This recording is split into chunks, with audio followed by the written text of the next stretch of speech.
एक शीतल आरती होती है, मेरी जीजियों बड़े सावधानी से सुनिएगा। एक शीतल आरती होती है। कभी अगर तुम्हारे जीवन में अगर कभी तुमको ऐसा लगे कि रोग बड़ा भारी हो चुका है और बहुत भारी रोग मुझे घेरता जा रहा है, या डॉक्टर को दिखाने जा रहे हो और तुम्हें ऐसा लग रहा है कि डॉक्टर कोई बड़ी बीमारी बताएगा, तो उस समय पर शीतल आरती का प्रयोग करें।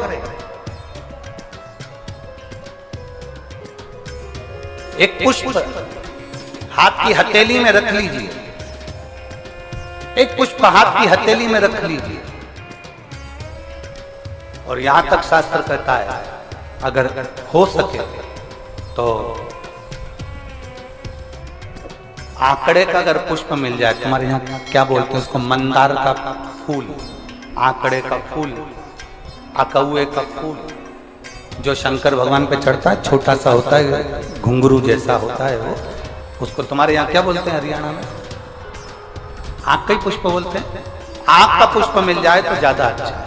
अब उसमें चाहे सफेद हो, चाहे नीला हो, चाहे गुलाबी हो, जैसा भी हो, हाथ में रखने के बाद हाथ में एक लोटा जल, भगवान शंकर के शिवालय में जब आप प्रवेश करें और प्रवेश करते समय भगवान के सम्मुख में जब भगवान शंकर के साक्षी में जब पहुंचे, आपके सामने पूजन में कोई भी सामग्री नहीं है, आपके पास में न दिया है, ना बाती है, ना गर्भवती है, ना चंदन है, ना कपूर है, ना कोई सामग्री है, केवल एक आंख का पुष्प और एक लोटा जल आपके पास में है। शिवालय में पहुंचकर शीतल आरती का प्रयोग करो।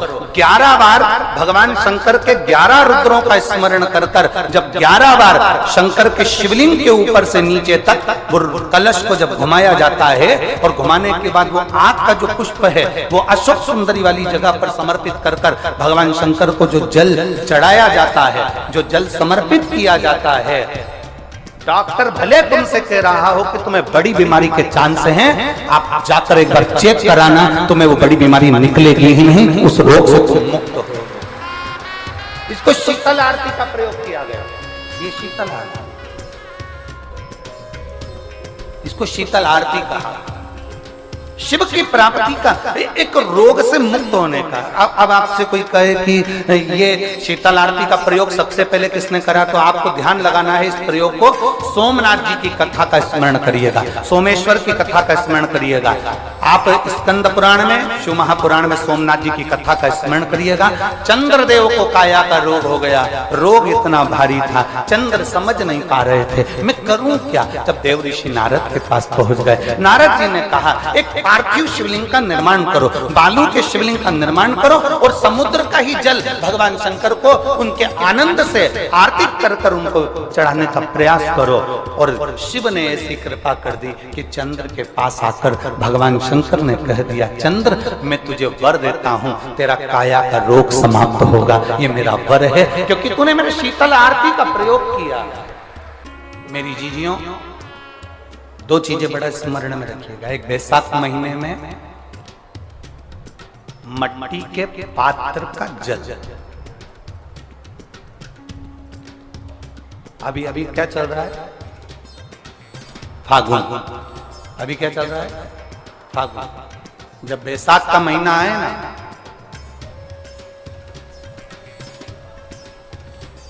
जितने यहां बैठे और जितने आस्था चैनल पर सुन रहे और जितने फेसबुक यूट्यूब पर कथा श्रवण कर रहे, जितने मोबाइलों पर देख रहे हैं, प्रयास करना, बैसाख के महीने में मिट्टी के पात्र में जो रात्रि भर जल रखा हो, मिट्टी के पात्र में, अगर आपके पास में घड़ा हो, हंडा हो, नी हो, तो दिया हो, दीपक हो, कुल्लड़ हो, कोई भी तुम्हारे पास में जो मिट्टी का पात्र, उसमें जल भरना।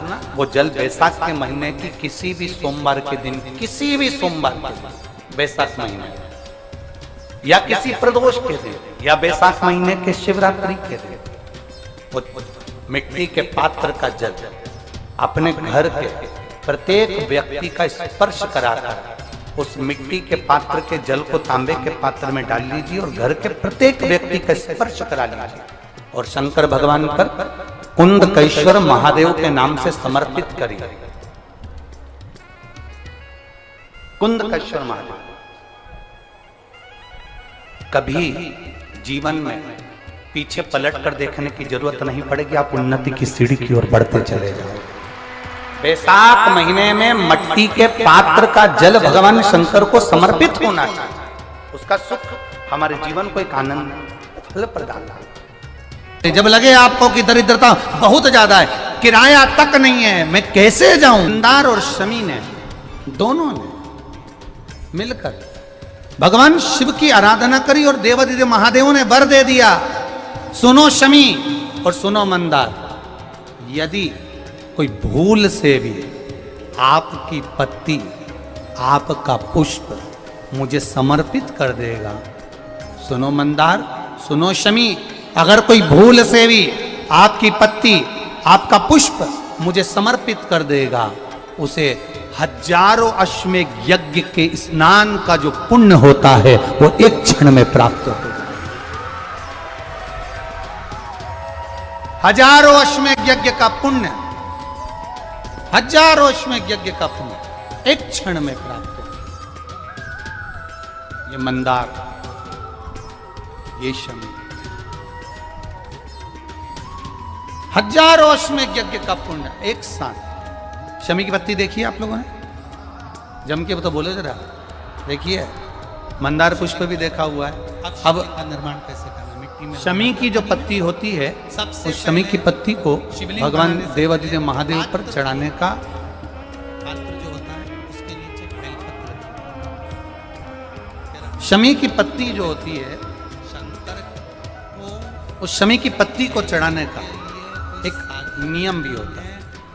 थोड़ा सावधानी से सुनना इस नियम को, जो आपके जीवन को सार्थक बना शिव सके। की जटा में और आप शंकर के शिवलिंग शमी की पत्ती को चढ़ाने का एक नियम है, बड़ा सुंदर नियम आपके जीवन में उतारने में। संहिता के अंतर्गत पढ़े कि ब्रह्मा और विष्णु, ब्रह्मा ऊपर महाराज, जा रहे हैं, भगवान विष्णु नीचे जा रहे हैं, तो पता नहीं कर पा रहे कि यहाँ चरण जब कहाँ पर और शीश कहाँ पर। सारा श्रृंगार मेरे देवादिदेव महादेव का हो जाए, बहुत ध्यान से सुनना, ये प्रसंग आया नहीं पहले, आज अगर कुबेरेश्वर बाबा की पावन धरा पर यह प्रसंग निकला है तो उसको ध्यान से सुनिए। भाव से।